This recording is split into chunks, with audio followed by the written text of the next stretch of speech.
অনেকদিন পর শীতের ছুটিতে বন্ধুদের নিয়ে বেড়াতে যাব ঠিক করেছি। আমি আর আমার কয়েকজন বান্ধবীদের নিয়ে একটি আলোচনা করলাম যে আমরা এবার ছুটিতে কোথায় বেড়াতে যাব। বৃষ্টি, নিশা, জয়িতা, আশা আর আনিকা ছিল আমার সাথে। আলোচনার পর আমরা ঠিক করলাম কুড়িগ্রামে আশফিকা ও মনীষার বাড়িতে বেড়াতে যাব। আমরা শুনেছি সেখানে অনেক সুন্দর সুন্দর জায়গা। যেদিন আমরা যাব সেদিনের আগের দিন একটা গাড়ি ভাড়া করি। সকাল হলেই রওনা দিলাম কুড়িগ্রামের উদ্দেশ্যে। যেতে যেতে হঠাৎ গাড়ি থেমে যায়। গাড়ি চালককে বলার পর তিনি বলেন গাড়ির তেল শেষ হয়ে গেছে। তেলের জন্য গাড়িটিকে পিছনে বাজারে নিয়ে যেতে হবে। তাই আমরা গাড়ি থেকে নেমে একটি গাছের তলায় দাঁড়াই। তখন প্রায় 5টা বাজে। তখন কুয়াশায় দূরের মানুষকে বেশি দেখা যাচ্ছে না। আমরা সবাই গাড়ির জন্য অপেক্ষা করছি। হঠাৎ এক বুড়ো লোক এসে বলে, একটু পর বেলা ডুববে, এখন বাইরে থাকা ঠিক নয়, তোমরা বরং ওই বাড়িতে যাও, এখানে কেউ থাকে না, এখন তো গাড়িও আসেনি। পরে আমরা ভাবলাম ওনার কথা ঠিক। অতঃপর আমরা ওই বাড়িতে যাই। আমরা বাড়িটির আশেপাশে দেখতে থাকি। কি অদ্ভুত, বাগানে সব ফুল মরা, গাছে কোনো পাতা নেই, আছে শুধু লম্বা ডাল। সামনের পুকুরটা অনেকটা অন্যরকম এবং ঘর থেকে বের হওয়া বড় বড় বাদুড় ছাড়া আর কোনো রকম পাখি নেই। আমি হঠাৎ পেছনে ঘুরে দেখি সেই বুড়ো দাদুটাও নেই। আমরা কয়েকটি ছবি তোলার পর দেখি সন্ধ্যা 6টা বাজে।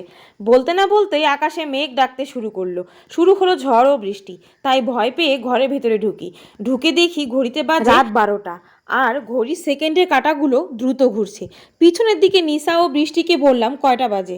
ওরা ঘরের বাইরে থেকে বলতে বলতে ঘরের ভেতরে ঢুকে বলে সন্ধ্যা 6টা বাজে। হাতে তাকিয়ে দেখে রাত 12টা বাজে।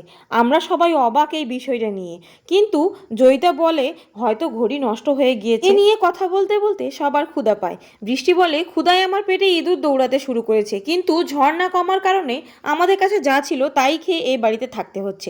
নিশা বলল আজ সারা রাত গল্প করেই কাটাবো।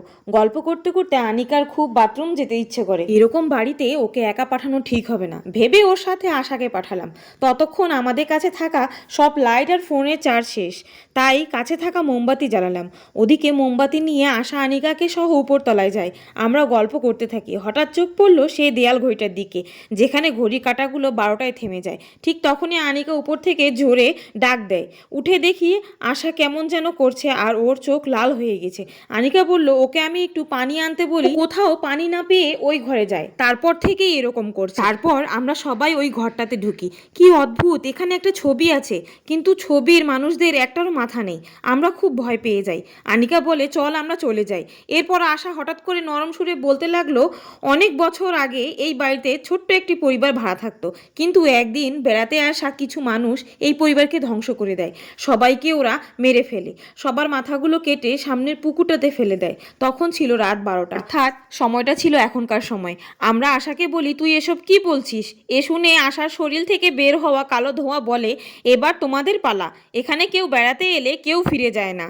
আমরা সবাই ভয় পেয়ে পালাতে শুরু করি। দৌড়াতে দৌড়াতে বাড়ির মেইন দরজায় পৌঁছাই। দেখি সামনে সেই বুড়ো দাদু এক ভয়ানক রূপে দাঁড়িয়ে আছে, সাথে আছে তার পরিবার।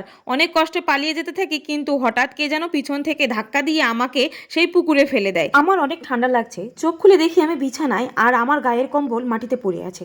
তখন সকাল 6টা বাজে। গল্পটা কেমন লাগলো কমেন্টে জানাবে। ভালো লাগলে আরো নতুন গল্প নিয়ে আসবে।